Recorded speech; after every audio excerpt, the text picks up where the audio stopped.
Bonjour à toutes, bonjour à tous. Bienvenue à la Tribune Connect Live. Nous avons le plaisir de vous retrouver en direct ce matin sur latribune.fr avec Madame Carole Delga, présidente de la région Occitanie-Pyrénées-Méditerranée. Carole Delga, bonjour. Bonjour. Merci d'avoir accepté d'échanger avec la Tribune. Alors, tout au long de l'heure que nous allons passer ensemble, on va dresser un bilan sanitaire ainsi qu'un bilan économique des mesures d'accompagnement et des aides aux entreprises instaurées par la collectivité depuis le début de cette crise que nous traversons.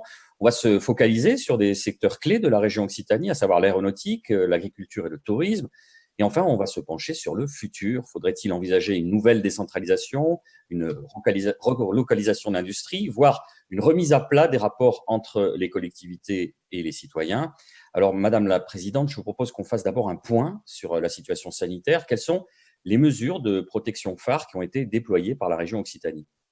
La première des mesures, ça a été l'achat de masques, parce qu'avec les départements, nous avons acheté des millions de masques. Nous avons commandé 16 millions de masques. Je rappelle, l'Occitanie, c'est une population de 6 millions d'habitants.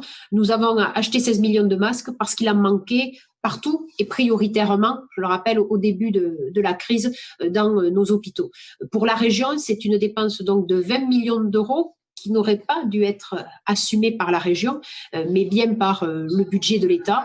Mais notre devoir premier, c'est bien sûr de protéger les populations et il était important que nos soignants puissent bénéficier donc de masques. Donc là, pour les habitants de l'Occitanie, avec les commandes que nous avons menées avec les départements, mais avec aussi des commandes qu'ont pu faire les communes ou les intercommunalités, cela va être d'ici à peu près 10 jours, 2 masques par habitant qui vont avoir été fournis par les collectivités locales parce que nous devons rassurer, nous devons protéger pour permettre ce déconfinement et cette reprise économique. D'accord. Il y a d'autres mesures d'accompagnement, par exemple pour les entreprises ou pour aider les professionnels de santé à se déplacer? Oui, oui, tout à fait. Nous avons déjà privilégié quand même la commande de masques pour des entreprises de l'Occitanie. Cela veut dire que ça a fait du chiffre d'affaires pour nos entreprises d'Occitanie. Nous avons commandé aussi du gel hydroalcoolique produit en Occitanie. Et puis, nous avons prévu un dispositif spécifique pour aider les entreprises à se diversifier dans la production d'équipements sanitaires. C'est par exemple un test salivaire qui est en train d'être finalisé à Montpellier, ou aussi une grande usine de masques sur la région toulousaine que nous soutenons parce que nous avons besoin de retrouver en France une autonomie sanitaire et nous avons ainsi la possibilité de pouvoir créer des emplois de façon massive. Alors là, ce qu'on voit en creux, c'est que vous avez pallié quelque part une certaine insuffisance de l'État. On aura le loisir d'y revenir sans doute au cours de la discussion. On le sait, justement, les régions disposent de marge de manœuvre économique aussi. Alors, comment s'est articulée l'action de la région en Occitanie en complément de celle de l'État, je l'ai dit, pour pallier certaines choses qui n'avançaient pas assez vite, ou alors dans le cadre strict de ce qui vous est défini par la loi? Qu'est-ce que vous avez fait d'un point de vue économique? Alors pour l'aspect bien sûr économique d'aide à nos entreprises, tout d'abord sur le fonds de solidarité, le gouvernement a mis en place des aides à partir de 50% de perte de chiffre d'affaires. Dans les discussions que nous avions eues avec le gouvernement, moi je défendais l'idée que ce soit à partir de 40%. Donc en Occitanie, c'est la seule région de France où une aide a été donnée à partir de 40% de perte de chiffre d'affaires et non pas 50%. Ça, c'était pour le mois de mars, parce que pour les mois d'avril et mai, pour le chiffre d'affaires, la perte, elle est bien entendu largement supérieure à 40 ou à 50%. Elle est souvent proche de 100%. Donc là, avec l'ensemble des consulaires, avec les organisations professionnelles, nous sommes partis des besoins du terrain. Et pour les chiffres d'affaires d'avril et de mai, c'est une aide pour les entreprises de moins de 50 salariés qui auront vraiment une aide très spécifique et proportionnelle au nombre de salariés et qui sera très simplifiée. Donc là, c'est 1 000 € pour les indépendants, c'est 2 000 € pour les entreprises de moins de 11 salariés et entre 11 et 50 salariés, c'est une aide de 4 000 €. Donc là, nous avons donné cette aide pour celles et ceux qui ne pouvaient bénéficier que du volet 1, c'est-à-dire les 1 500 € du Fonds de solidarité national. Et puis, nous avons aussi souhaité mettre en place, par exemple, une plateforme de distribution pour les produits locaux, pour nos agriculteurs, qui assument ainsi de la livraison à domicile. Parce qu'avec la fermeture des restaurants, il y avait un manque à gagner très très fort pour nos producteurs. Et avec cette plateforme, c'est plus de 4100 producteurs de toute la région qui se sont référencés, et cela leur a permis d'avoir aussi un chiffre d'affaires significatif. Et puis également, nous avons aidé ces entreprises à faire des livraisons, que ce soit pour le coût de fonctionnement des livraisons, mais aussi pour l'équipement de matériel de transport. Donc, nous nous sommes vraiment adaptés à une diversification des productions, à une relation plus forte entre le producteur et le consommateur. Et puis, là, bien entendu, nous travaillons à partir du 1er juin pour tous les dispositifs de reprise de l'activité économique. On aura le loisir, là encore, de l'évoquer. Si on s'y perd un peu dans toutes ces aides, est-ce qu'il y a un endroit où on peut retrouver tout cela qui réunit, qui à un seul et même endroit, voilà, de quoi je peux bénéficier, à qui je dois faire appel? Parce qu'il est vrai, entre l'État, la région, le reste, c'est un peu parfois complexe pour les… Alors, nous avons mis en place un numéro unique, je le regarde pour ne pas me tromper, avec les chambres consulaires, donc avec les chambres de commerce et d'industrie, avec les chambres des métiers et la région. C'est un numéro unique, le 0800 31 31 01. Et là, donc, vous allez avoir tous les renseignements. Si vous relevez du secteur de l'agriculture, là, il convient d'appeler votre chambre départementale d'agriculture. L'agriculture est un secteur important pour la région. On va l'aborder.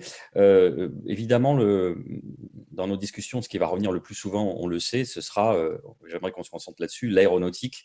Évidemment, on en parle. On sait que dès que, pour reprendre une analogie, dès qu'Airbus s'enrhume, on sait que c'est toute la région qui tousse. Alors, je me réfère à un article récent de mon collègue Pierrick Merlet. Les rumeurs autour d'une restructuration accompagnée de licenciements au sein d'Airbus enflent face à les situations économiques dangereuses dans laquelle est plongé l'avionneur européen. Les décideurs économiques craignent ainsi la suppression de 20 000 à 40 000 emplois directs dans la supply chain aéronautique à court et moyen terme. Alors, on sait que la région Occitanie prépare un plan ADER de soutien exceptionnel. Par le passé, la filière a déjà bénéficié de 4 plans ADER pour accompagner les sous-traitants dans l'innovation et la montée en cadence. Le dernier en date, qui s'appelait le plan ADER 4, doté de 200 millions d'euros, devait s'achever en 2021. Qu'est-ce qui va devenir? Est-ce que les fonds restants qui lui étaient destinés vont-ils être injectés dans ce nouveau plan? Et finalement, quel sera le montant et la durée de ce nouveau plan? C'est précis, mais c'est des questions qui émanent des internautes et vous sentez évidemment une inquiétude qui sourde eu égard à l'importance de ce secteur économique. Alors, il faut être lucide dans l'analyse, c'est-à-dire que le trafic aérien a été quasiment réduit à néant ces derniers mois à l'échelle de la planète. Et il va reprendre, mais il ne va pas reprendre dans les mêmes proportions. Et comme conséquence, ça veut dire que les compagnies aériennes vont différer en fait la demande d'avions. Et donc, des avions qui ont été commandés ne vont pas être livrés. C'est-à-dire, Airbus va avoir sur ses comptes l'ensemble des dépenses pour fabriquer un avion, mais ne pas avoir en recette le prix de la vente. Et là, bien entendu, ça provoque des tensions financières qui sont extrêmes. Et nous avons besoin d'avoir un plan de relance au niveau européen. Parce que Airbus, c'est au point de vue économique notre géant, notre réussite européenne. Et je défends moi aussi l'avion, parce que l'avion, c'est ce qui nous permet de nous rencontrer. C'est ce qui nous permet d'aller sur d'autres continents. Alors quand j'entends cette petite musique comme quoi il faut supprimer tous les voyages en avion, c'est très dangereux. C'est très dangereux en termes géopolitiques, c'est très dangereux en termes de paix dans le monde. Parce que nous avions une certitude, c'est qu'il n'y aurait pas d'épidémie en Europe au XXIe siècle. Cette certitude, elle était fausse. Et il y en a certains qui ont la certitude que la paix, c'est pour l'éternité. Non, la paix, ce n'est pas pour l'éternité, ça se construit. Et ça se construit par la rencontre. Et nous avons besoin de moyens de déplacement. Bien entendu, pour des courtes distances, le moyen le plus écologique, c'est le train. Et la région investit fortement dans le train, que ça soit dans les trains du quotidien, dans les trains d'aménagement du territoire. Nous souhaitons aussi, bien sûr, les 2 LGV, mais nous avons besoin aussi de l'avion. Ça, je tiens à le rappeler. L'avion, c'est ce qui nous relie entre les continents. Et donc, c'est absolument indispensable. Donc, en termes de souveraineté nationale et européenne, il a besoin d'avoir un plan de relance européen pour la filière aéronautique. Je demande aussi qu'il y en ait un pour la filière automobile qui est en proie à de grandes mutations également. Nous devons travailler, c'est ce que nous faisons au niveau national avec le GIFAS, qui est l'organisme qui regroupe toutes les entreprises de l'aéronautique. Carole Delga, dans une tribune publiée il y a peu dans le Figaro, vous écrivez, en tant que représentante des régions au sein du GIFAS, oui, le groupement des industries françaises aéronautiques et spatiales, ouvrez les guillemets, oui, nous aurons toujours besoin d'avions, donc ça va dans le sens que vous venez de dire, des avions plus verts, plus légers, avec une part toujours plus importante de biocarburants durables, électriques certainement demain, hybrides peut-être après-demain, et même hydrogène. Des avions moins consommateurs d'énergie, moins émetteurs de CO2, le transport aérien représentant aujourd'hui 2% des émissions mondiales. Ce n'est pas un rêve. Alors comment on fait pour que cet avion vert devienne une réalité? Au-delà, c'est par la recherche et innovation, parce que la question de l'avion hybride, il existe. L'avion plus électrique, il est à développer demain, et la propulsion hydrogène, c'est après-demain. Donc, il faut avoir un grand programme européen de recherche et de développement pour que nous soyons les leaders mondiaux de l'avion vert. Nous avons aussi la nécessité de maintenir la supply chain, c'est-à-dire la chaîne des sous-traitants dans son entier, parce que l'industrie aéronautique, c'est une technicité de haut vol. C'est vraiment des compétences qui sont exceptionnelles et qui demandent beaucoup de temps pour les acquérir. C'est-à-dire, nous devons à la fois, bien entendu, sauver notre géant, notre fierté européenne qui est Airbus, mais nous devons aussi porter une attention à des entreprises de taille intermédiaire, comme à des petites TPE qui vont être de 9 salariés, mais qui ont des savoir-faire qui peuvent être uniques au monde. Et là, c'est à travers le plan ADER exceptionnel, que nous allons travailler sur, par exemple, des aides à la formation, parce que ce que nous défendons, c'est de former plutôt que licencier, c'est de maintenir en fait les salariés en emploi, et puis après aussi des aides, par exemple à la digitalisation, vraiment le numérique doit être mieux pris en compte, c'est l'industrie du futur que nous construisons, et puis aussi des aides à la transformation des chaînes de production pour pouvoir gagner en fiabilité bien sûr et aussi en réactivité. Donc ces trois niveaux dans la fusée, on va rester dans l'aéronautique et le spatial. Vraiment, au niveau européen, avoir une recherche et un développement très, très renforcé sur l'ensemble des entreprises. Il est nécessaire aussi au niveau européen de modifier le statut des entreprises de taille intermédiaire. Je ne vais pas rentrer dans la technicité, mais il y a des réglementations sur une limitation des aides. Cette réglementation, elle est trop contraignante. Au niveau national, nous devons aussi travailler avec le gouvernement sur des questions fiscales et vraiment le sur-mesure, le travail de dentelle auprès des TPE et des PME, ce sont les régions, et la région Occitanie, c'est la première région française de l'aéronautique, que nous devons mener, que ce soit pour des aides à la digitalisation, à la formation ou également à l'investissement. Au-delà de l'aéronautique, la région travaille aussi sur le développement du transport en région. Vous l'aviez évoqué rapidement tout à l'heure, mais on en est où en ce qui concerne les lignes à grande vitesse ?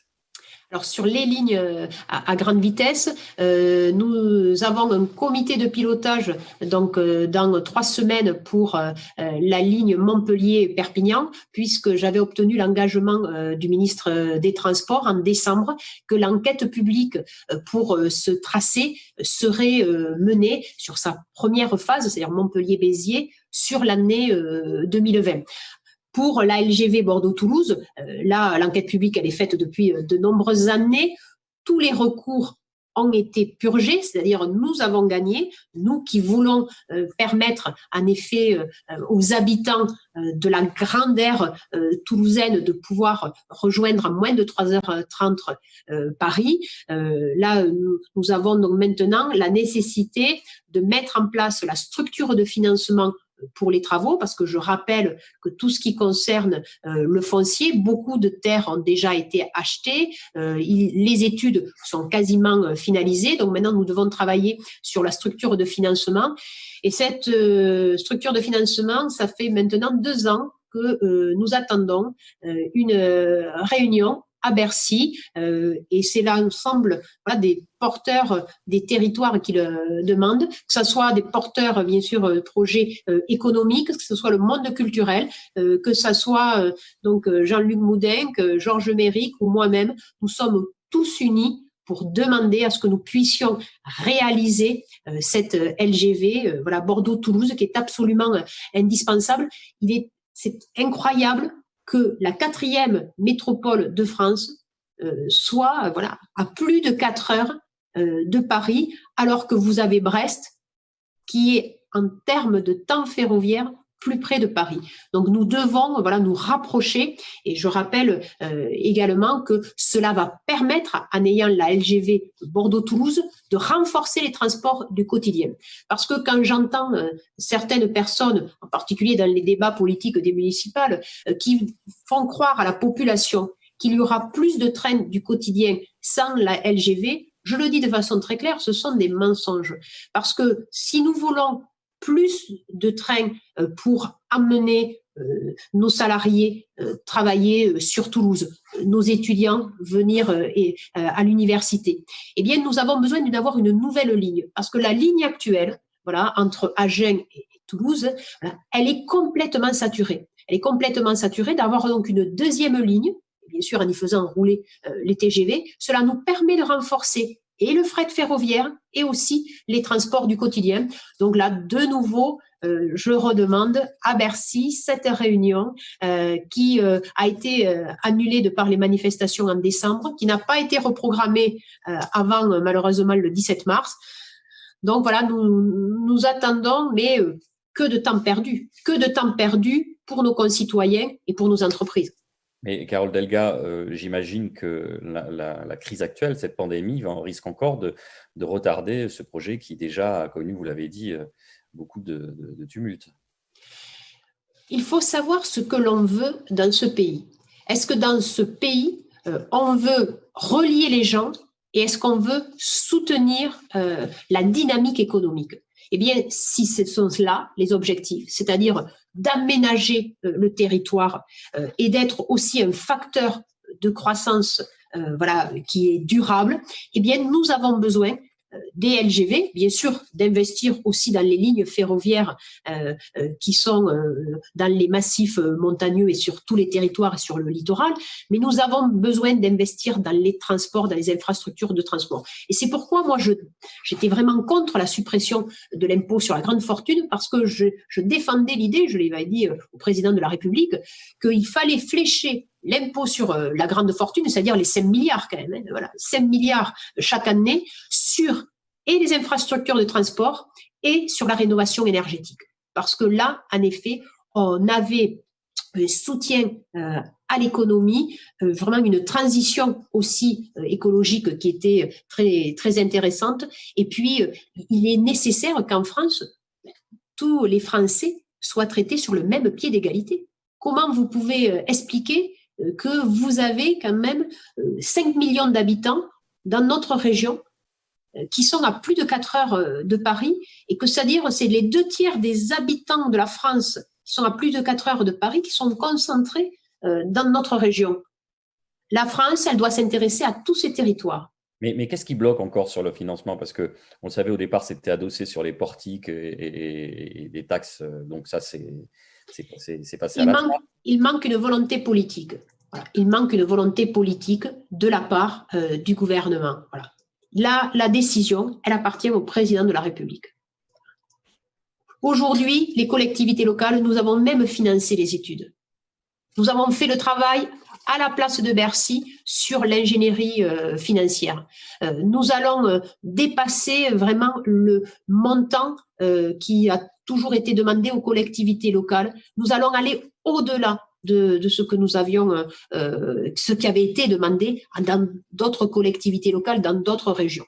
Mais ce sujet, c'est de savoir dans ce temps de crise économique où les finances publiques sont en difficulté, et celles de l'État et celles de la région, des départements, des intercos.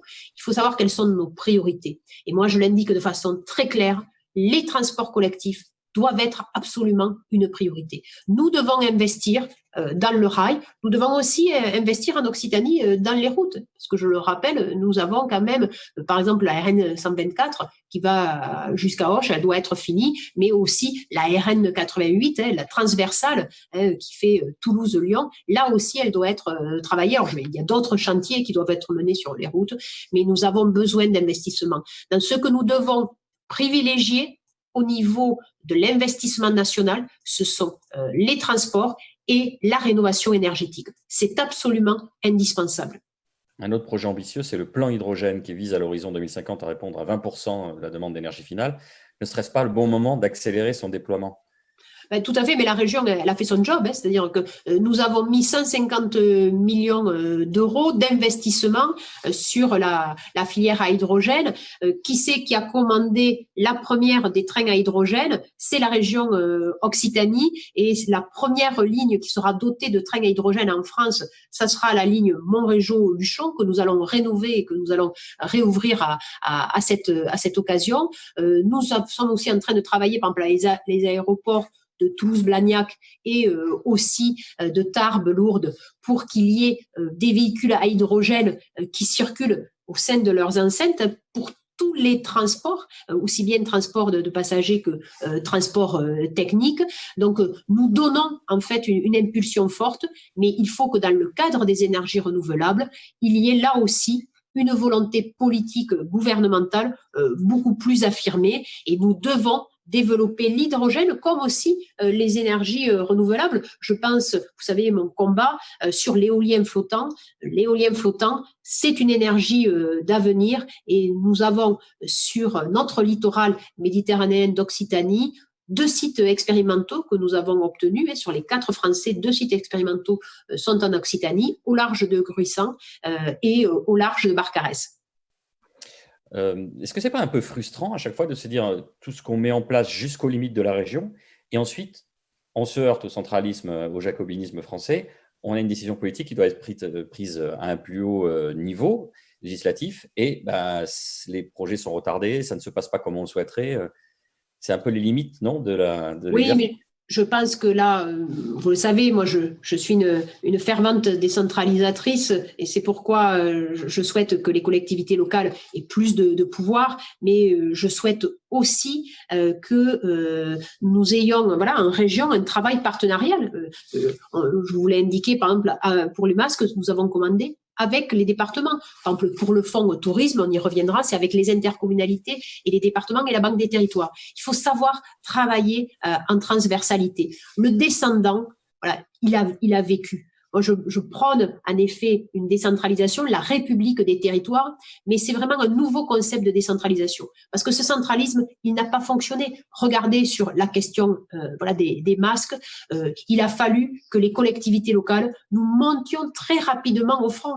Moi, les premiers masques que j'ai commandés, c'était le 21 mars, c'était 4 jours après le début du confinement. Parce que quand nous avons eu connaissance à quel point nos soignants étaient démunis, ils n'avaient pas vraiment les protections les plus élémentaires, on ne pouvait pas rester les bras croisés. Alors tous les présidents de région, on s'est concertés, on a commandé ensemble en Chine, parce que malheureusement il n'y avait pas assez d'unités de production sur la France pour les premiers masques. Et puis après, on a travaillé avec des entreprises locales pour pouvoir compenser ces défaillances.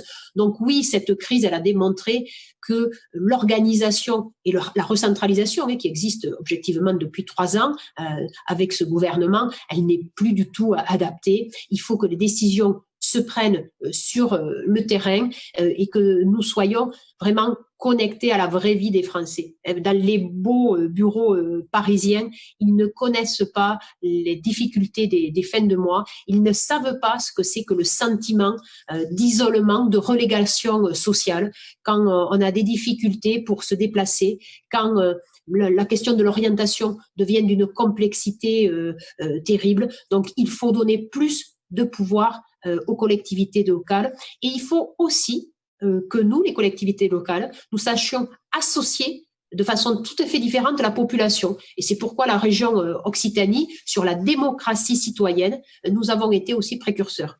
On va l'approfondir à la fin de notre entretien. Je voudrais qu'on revienne sur un autre secteur économique en souffrance en Occitanie, c'est celui de l'agriculture et de la viticulture. Alors, comment la région compte-t-elle le soutenir? Vous nous avez donné des pistes en début de notre échange avec la plateforme Solidarité Alimentation Occitanie. Est-ce que vous pouvez un peu nous développer ce qui va se passer pour le futur pour aider? On sait qu'il y a un plan viticulture aussi qui est en… Tout à fait, voilà. Alors, sur la question de la viticulture, là, ça fait 1 an que nous travaillons avec l'ensemble des organisations professionnelles de la viticulture sur un plan, un contrat de filière. Parce que la viticulture, elle est confrontée à un défi et qui ne date pas du Covid-19. Déjà, il y a de ça plus d'1 an, nous nous sommes tous réunis et nous avons vu qu'il y avait donc une montée de la production de vin à l'international, avec une concurrence très, très exacerbée, que ce soit par exemple en Australie, aussi par exemple sur l'Amérique du Sud, et que nous avions en même temps la difficulté du Brexit et se sont rajoutées les fameuses taxes Trump à l'automne. C'est pourquoi maintenant, depuis près d'1 an, nous avions travaillé ce contrat de filière. Ce contrat de filière, il était quasiment finalisé et je devais mener une réunion donc le 20 mars. Et puis, bon, voilà, confinement. Et nous avons retravaillé ce contrat de filière en prenant en compte cette spécificité voilà, du Covid-19, de la pandémie. Et nous avons donc une réunion de travail mardi pour le finaliser. Cet après-midi, mon vice-président y travaille encore. Donc, nous allons annoncer dans les prochains jours un plan sur la viticulture parce que nous avons des actions à très court terme. Il va falloir lancer une grande campagne de communication dans les prochaines semaines pour la saison de l'été, la saison du rosé, bien entendu. Après, avoir d'autres campagnes de communication et après lancer aussi en même temps des mesures de restructuration de la filière, que ça soit sur la question, par exemple, de l'irrigation ou que ça soit également sur la question des traitements. Et pour l'agriculture au sens large, vous évoquiez le fait qu'effectivement, la viticulture, il va y avoir le rosé d'été et tout ça, mais il y aura certainement des problèmes de main-d'œuvre qui se profilent. Tout à fait. Alors, sur l'agriculture, nous avons 2 contrats de filière qui sont là aussi en cours depuis plusieurs mois, élevage et agroalimentaire. On a mené quand même une très belle action de solidarité qui ont démontré que les agriculteurs voilà, avaient du cœur. J'ai décidé que la région allait acheter les surplus de production de nos agriculteurs et les mettre à disposition des associations d'aide alimentaire. Cela s'appelle Bien manger pour tous parce qu'en Occitanie, nous avons des agriculteurs qui font des produits de grande qualité. Donc, ils savent travailler la terre et ils savent nous donner voilà, des produits sous signe officiel de qualité, des produits bio, des produits locaux qui sont exceptionnels. Donc, cette surproduction que nous avons liée à un climat qui alterne pluie et chaleur, et bien, cette surproduction, la région l'achète, la met à disposition des associations d'aide alimentaire qui font un travail formidable. Avec l'épidémie, la précarité a augmenté, c'est-à-dire ils sont en train de puiser dans leur stock et à travers ces livraisons, eh bien, nous permettons d'un peu améliorer le quotidien avec des produits frais pour celles et ceux qui en ont vraiment besoin. Et puis la question de la main-d'œuvre, de nombreux étudiants ne vont pas trouver dans leur job d'été en particulier dans le secteur du tourisme. Ils vont pas pouvoir être recrutés comme saisonniers. Et donc là, nous sommes en train de réfléchir. Je l'ai proposé au président de la Chambre régionale d'agriculture de comment nous pourrions, par exemple, avec les Crous, avec l'ensemble des structures étudiantes, eh bien, mettre en place une plateforme pour faire reconnaître les besoins de main-d'œuvre de nos agriculteurs, de nos producteurs alimentaires. Et ainsi, ça permettrait de répondre et aux besoins de job de nos étudiants et puis aussi aux besoins de main-d'œuvre de nos agriculteurs. Troisième focus sur un secteur en crise, le tourisme et plus largement la culture. De nombreuses questions de nos internautes se concentrent sur ce sujet. Alors, on a Carole Millier qui est guide conférencière au chômage contraint, Pascal Arteil qui gère un petit camping dans le nord du Lot qui est fermé depuis la mi-mars, Guy Maillet qui dirige un centre de vacances pour enfants en vallée du Louron, lui aussi fermé jusqu'à nouvel ordre. Il se questionne sur les actions concrètes que la région envisage pour le redémarrage du tourisme. Alors sur le redémarrage du tourisme, c'est bien sûr le fonds local qui va être mis en place à partir de 1er juin, puisque le Premier ministre a indiqué qu'à partir donc de début juin, les restaurants, les cafés, les structures de loisirs pourraient réouvrir. Mais avant, nous avons mis en place sur les mois de mars, avril et mai des aides aux entreprises en difficulté de moins de 50 salariés. Et bien sûr, les entreprises touristiques y sont éligibles. Donc, à partir du 1er juin, c'est ce fonds local que nous avons construit avec la Banque des Territoires. Tout d'abord, nous avons fait vraiment un vrai travail partenarial. Et puis après, j'ai proposé aux présidents de département, aux intercommunalités, de nous associer pour en fait avoir un fonds très puissant qui pourra faire des avances remboursables en termes de besoins de fonds de roulement ou des subventions en investissement, ou par exemple même venir en garantie bancaire. Et aujourd'hui, en fait, c'est 80 millions d'euros qui vont pouvoir être mobilisés. Nous avons 12 départements, nous avons, à l'heure où je vous parle, 110 intercommunalités qui ont déjà répondu oui, et 40 avec lesquelles on est en train de travailler. Donc là, il y a une mobilisation, il y a une union sacrée pour le tourisme, pour le commerce et pour l'artisanat. C'est ça le fonds local. Et puis, j'ai proposé aussi qu'il y ait un chèque tourisme. Donc, j'ai entendu avec plaisir que le Premier ministre, hier, a indiqué qu'il était tout à fait ouvert à des déclinaisons régionales de ce chèque vacances, en fait. Et moi, dans ce chèque tourisme, je souhaite qu'il y ait donc une aide aux familles les plus en difficulté. Je rappelle qu'un Français sur 3 ne part pas en vacances. C'est permettre aux familles d'avoir une aide pour aller au restaurant, pour se déplacer en transport en commun, pour aller à l'hôtel ou en hébergement, voilà, et puis également pour des loisirs. Donc, nous allons travailler sur ce chèque tourisme. Donc là, je demande vraiment au gouvernement qu'on puisse accélérer notre collaboration sur ces sujets. Et puis, j'ai fait aussi une autre demande ce matin au gouvernement, c'est que le gouvernement puisse indiquer aux autoroutes, voilà, aux sociétés autoroutières donc françaises, de faire un effort de solidarité nationale. Et donc qu'ils lèvent les barrières. Voilà. Ça serait un beau symbole que nos sociétés autoroutières, bien, elles lèvent les barrières, qu'il n'y ait pas de péage durant ces vacances. Et je pense que ils ont une capacité financière à avoir ce geste de solidarité nationale, d'attachement à la France.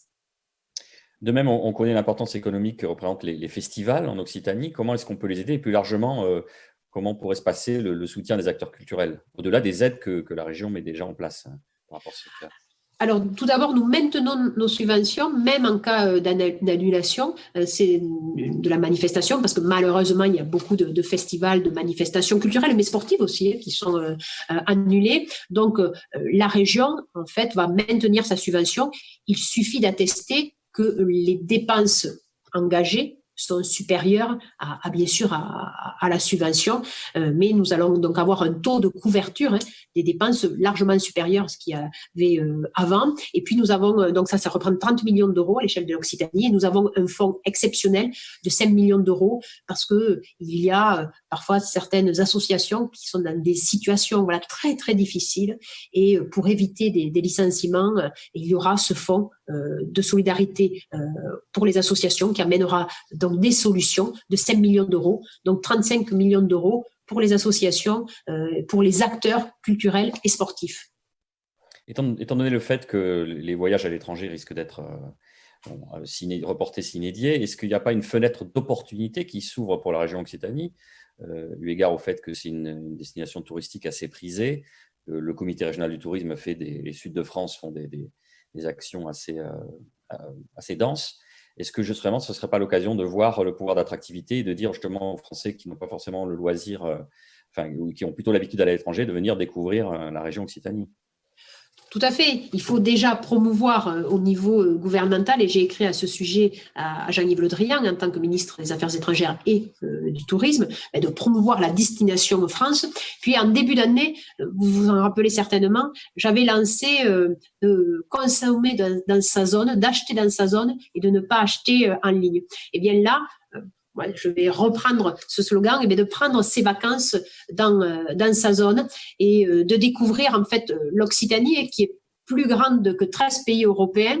C'est mer et montagne, c'est une diversité de paysages, de patrimoine historique qui sont vraiment exceptionnels. Il y a des musées qui sont très différents, des activités de pleine nature, de sportives, qu'il y a un littoral qui présente tous les visages et puis surtout une qualité de l'accueil. Donc, je souhaite qu'en fait, on dévore l'Occitanie et on va bien sûr se reposer sur toute l'occitalité que nous avons construit avec le comité régional du tourisme et que nous continuons à travailler avec Vincent Garrel, donc son président. L'occitalité, c'est quoi? C'est bien sûr concilier l'authenticité avec l'hospitalité de l'Occitanie. Donc, c'est ce tourisme de la qualité que nous allons mettre en avant, ce tourisme durable, ce tourisme de l'authenticité. Et puis, dévorer l'Occitanie, c'est en fait de devenir occitavore. Voilà. Donc, c'est de savoir dévorer nos pommes produits locaux, mais de savoir aussi dévorer avec un grand appétit, avec beaucoup de gourmandise, le charme vraiment envoûtant de tous nos paysages, le charme de nos cultures occitanes et catalanes, et puis de savoir se retrouver dans cette convivencia qui nous caractérise tant. Madame la Présidente, nous avons, et c'est logique, encore le nez dans le guidon. Il va s'agir néanmoins de s'inscrire dans le futur et de réfléchir à ce qui est devenu un cliché journalistique, ce fameux monde d'après. C'est vrai qu'on entend beaucoup parler.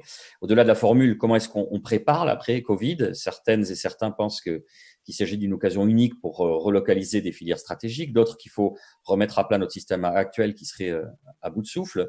Dans une tribune publiée sans mauvais jeu de mots sur notre site, La Tribune, le 24 avril dernier, vous proposiez d'agir pour retrouver le chemin du commun avec un plan qui s'articule autour de 6 piliers. Alors, quelles sont vos propositions phares? Nous devons profiter de cette crise pour accélérer la transformation vers un nouveau modèle de développement. C'est-à-dire, nous devons moins consommer d'énergie, moins consommer de terres agricoles. Nous devons aussi relocaliser les activités sanitaires, les activités vivrières. Nous devons développer les énergies renouvelables. C'est-à-dire, nous devons avoir un développement qui permet de concilier avec bien sûr la protection de l'environnement. Et moi, je pense que c'est tout à fait possible de combiner, de concilier. Il ne faut pas être sur des positions dogmatiques ou intégristes. Il faut être dans une capacité de rassemblement, dans un récit d'engagement qui est positif et collectif, avoir la volonté, l'inébranlable volonté même de bâtir un monde qui soit plus juste et qui soit aussi plus durable. Donc là, nous devons tout d'abord savoir nous relier entre nous, c'est à travers des dispositifs de démocratie citoyenne. Nous l'avons fait pour le choix du nom de la région, nous l'avons fait pour les états généraux du rail et de l'intermodalité, nous l'avons fait pour notre grande cause régionale 2019-2018 de l'alimentation, et là nous allons le faire aussi pour ce projet de transformation et de développement, ce Green New Deal que nous allons bâtir. Nous allons être la première région en Europe à s'inscrire dans cette volonté de la Commission européenne d'un Green New Deal, et nous allons donc avoir une convention citoyenne régionale inspirée de la Convention citoyenne pour le climat qui a été installée il y a de ça quelques mois au niveau national. Donc, il faut savoir relier, redonner du goût et du pouvoir à la politique, à la gestion de la chose publique à nos concitoyens. Nous devons aussi redonner vigueur à l'Europe, et bien sûr, à travers dans mes propos, on a besoin d'Europe pour la paix, on a besoin d'Europe aussi pour le développement économique. Nous avons besoin d'avoir un autre mode d'exercice et de la répartition des missions des collectivités locales et des prises de décision. C'est ce qu'on appelle en termes techniques la décentralisation. Il faut construire la République des territoires. Il faut démontrer… Vous savez que je l'évoquais tout à l'heure, la France jacobine centralisatrice, elle ne se laisse pas faire par cette recentralisation. Mais après cette crise, c'est impossible de maintenir la recentralisation. C'est impossible. Voilà. Cette crise, elle a démontré qu'il y avait besoin de flexibilité, qu'il y avait besoin d'adaptabilité, de réactivité. Parce que vous savez comme moi, Madame la Présidente, que la politique n'est jamais loin. On dit que le gouvernement se sent menacé par la puissance de certains présidents ou présidents de régions et qu'à ce titre, on ne souhaite pas élargir les prérogatives des régions. Vous voyez, c'est la politique qui revient vite plutôt que de s'inscrire dans… Oui, mais si vous préférez, quand on fait de la politique, il faut savoir si on sert son ambition personnelle ou si on sert l'intérêt général. Voilà, moi, je suis présidente de région parce que je crois dans ma région et parce que surtout, je veux aider et protéger mes habitants, leur permettre d'accéder au savoir, leur permettre d'accéder à un emploi épanouissant et puis leur permettre aussi de bien vivre, de pouvoir profiter pleinement de cette région que j'adore, que je connais bien et qui me passionne. Donc, l'heure, là, n'est pas question de destinée personnelle. L'heure, elle est à la grandeur de la France, la grandeur de la France dans ses valeurs humanistes. Je rappelle notre devise républicaine, liberté, égalité, fraternité. Et puis, la grandeur de la France en termes économiques, que ce soit en termes de relocalisation, d'activité et puis également de pouvoir mettre en place un nouveau modèle de développement économique qui soit moins dans le court terme et moins dans l'aspect financier, mais quand on parle de richesse, on ne se limite pas à un indicateur comme le PIB, mais qu'on prenne aussi en question la question du bien-être et la question de l'impact environnemental. Quand j'ai vu encore, il y a de ça quelques mois, des analyses de la Cour des comptes sur le transport ferroviaire, c'était incroyable. Il n'y avait à aucun moment pris en compte la dimension environnementale du transport ferroviaire qui est excellente. On était juste sur des petits aspects budgétaires. En fait, on jouait au boulier. Et je pense que là, nous devons, quand on parle d'union nationale, mais c'est d'intérêt national dont il faut parler. L'intérêt du pays, vraiment la survie du pays, là, nous y sommes confrontés. Donc, nous devons être à la hauteur des enjeux. Nous devons mettre des dispositifs de décision, d'organisation des collectivités locales, du pouvoir central différents. Nous devons savoir nous remettre en cause. Nous ne devons pas être dans des approches à la petite semaine de calcul électoraliste parce que sinon, la France ne s'en relèvera pas. Voilà. Nous avons là un enjeu de ne pouvoir relever notre pays. Et après effet, bien sûr, les présidents de région, pour certains, ils ont des ambitions nationales, mais ils ont tous un fort ancrage local. Voilà. C'est-à-dire que les présidents de région, ils ont tous les deux pieds dans la glaise. Voilà. Donc, nous sommes à portée d'engueulade. Et quand je discute, que ce soit avec Alain Rousset ou avec Laurent Wauquiez, nous savons tous ce qui se passe sur le terrain. Voilà. Nous connaissons les réalités des vies et nous apportons des solutions. Donc, voilà, je pense que là, l'heure n'est pas à la question des égos, à la question de son rayonnement personnel. La question, elle est de rassembler et de reconstruire la France et un monde plus juste. Comment on fait, Carole Delga, pour redonner foi aux individus en l'action publique, pour qu'ils s'inscrivent pleinement dans l'action, justement, en tant que citoyens, et plus vraiment spectateurs, où on subit, parce qu'on ne peut pas non plus ignorer le fait que les populismes montent, qu'il y a une défiance de plus en plus grande du politique en général et de tout ce qui émane d'une certaine forme d'autorité en particulier. Il y a la prolifération des fake news. Donc, c'est un sentiment un petit peu délétère. Alors, comment on remet dedans, voyez, dans le sens de la marche, eu égard à tout ce que vous venez de dire en amont, remobiliser les troupes et surtout faire émerger finalement cette conscience citoyenne que vous appelez de vos voeux? Mais tout d'abord par l'exemplarité. On redonne confiance aux citoyens, en leurs élus, par l'exemplarité. C'est-à-dire que nous devons être irréprochables. Dans la région Occitanie, nous avons décidé que pour les élus régionaux qui ne seraient pas assidus, eh bien, il y aurait une diminution de leurs indemnités. C'est bien entendu l'exemplarité sur l'intérêt général et de ne pas être sur l'intérêt personnel. Par exemple, quand on lance des marchés publics, eh bien, il ne faut, quand on est élu, ne pas rentrer dans ce dispositif. Moi, nous avons plus d'1 milliard d'investissements chaque année. Voilà, je n'ai pas connaissance des décisions qui se prennent dans les commissions d'appel d'offres parce que nous avons à respecter par exemple, le code des marchés publics, à choisir le mieux disant. Et là, il faut avoir vraiment une intégrité très, très forte. C'est aussi d'avoir une transparence sur les informations. J'avais été questionnée il y a de ça quelques temps, par exemple, sur les appartements de fonction. À la région, il existait des appartements de fonction, un à Toulouse, un à Montpellier. Quand j'ai été élue, j'ai décidé de ne pas les prendre. Ils ont été transformés donc en chambres individuelles qui permettent aux agents ou aux élus régionaux, quand ils se déplacent, de ne pas aller à l'hôtel, donc d'économiser les nuits d'hôtel et de plutôt dormir à la région. Et moi, j'habite ma maison personnelle. Donc, il faut être exemplaire, il faut être proche des gens, c'est-à-dire il faut être humble, il faut aller sur le terrain et puis il faut associer la population. Moi, je suis pour la démocratie représentative, j'incarne la démocratie représentative. Et il y a donc 4 millions d'électeurs qui ont voté, une majorité qui m'ont donné le mandat pour travailler pour eux, pour les servir, voilà.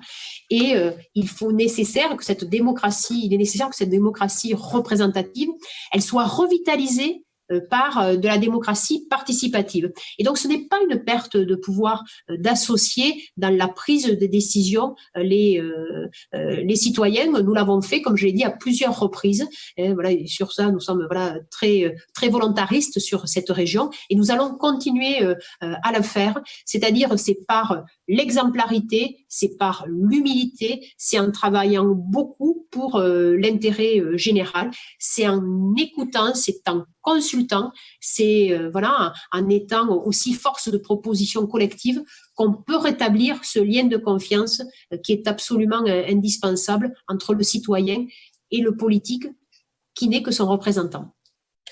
Pour en revenir à l'économie, il y a un terme qui revient souvent en ce moment qui est la relocalisation.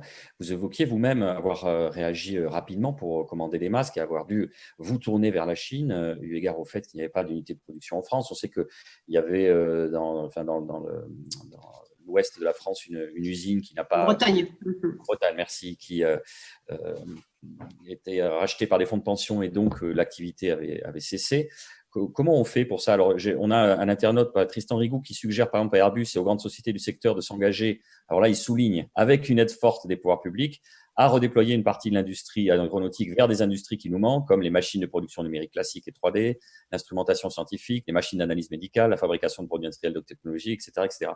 Donc, favoriser, vous voyez, peut-être une bascule de l'industrie, réindustrialiser certains secteurs. C'est la diversification, oui, bien sûr. En fait, déjà, il faut relocaliser des activités sur la production d'équipements sanitaires. En matière aussi agricole, il faut favoriser les circuits courts, les produits de qualité, le bio, bien entendu. Et puis après, il faut être aussi sur la diversification. Et c'est à travers la recherche et l'innovation qu'on peut avoir cette diversification. Donc, il ne faut jamais renoncer au savoir. Donc, il faut investir fortement dans la recherche et également dans les structures d'éducation, d'enseignement. Donc, c'est un sujet, aujourd'hui, on est très préoccupé par les aspects sanitaires, mais il ne faut jamais oublier que tout est conditionné par un système éducatif robuste. Et c'est pourquoi moi je défends toujours qu'il y ait vraiment des budgets forts pour l'éducation nationale. Et c'est pourquoi aussi je regrette que pour cette rentrée, nous n'ayons pas pu, dans les lycées, faire une première rentrée, en particulier pour les jeunes qui sont en difficulté, pour les décrocheurs scolaires. Parce que nous avons besoin de savoir, nous avons besoin de formation. Et si après, nous devons adapter nos productions, ça veut dire qu'il faut adapter nos compétences. Et là, nous avons besoin et de recherche et de formation. Et donc, on a besoin d'avoir un réseau d'enseignement qui soit présents sur tout le territoire et pas uniquement concentrés dans les grandes métropoles. C'est ce que nous faisons à la région avec les campus connectés. Vous pouvez faire une première année de licence au Vigan, c'est dans le Gard, c'est 5000 habitants, où vous pouvez également faire le cursus des premières années de licence à Cahors. C'est cela aussi que nous voulons. Donc, pour répondre à votre internaute, oui, en effet, il faut aller vers une diversification. Ça ne se fait pas facilement, hein, parce que quand j'entends là des apprentis sorciers qui indiquent qu'il y avait qu'à ne pas avoir autant d'aéronautique, ainsi de suite, mais pour autant, la critique est facile, mais quand on leur demande après de se mettre autour d'une table et de bosser, de faire des propositions, en général, ces gens-là, ils y sont pas. Hein. Donc, voilà, mais ce que dit Tristan, en effet, il faut avoir un vrai volontarisme politique, une capacité à rassembler et ne jamais négliger et l'appareil de formation et bien sûr la recherche.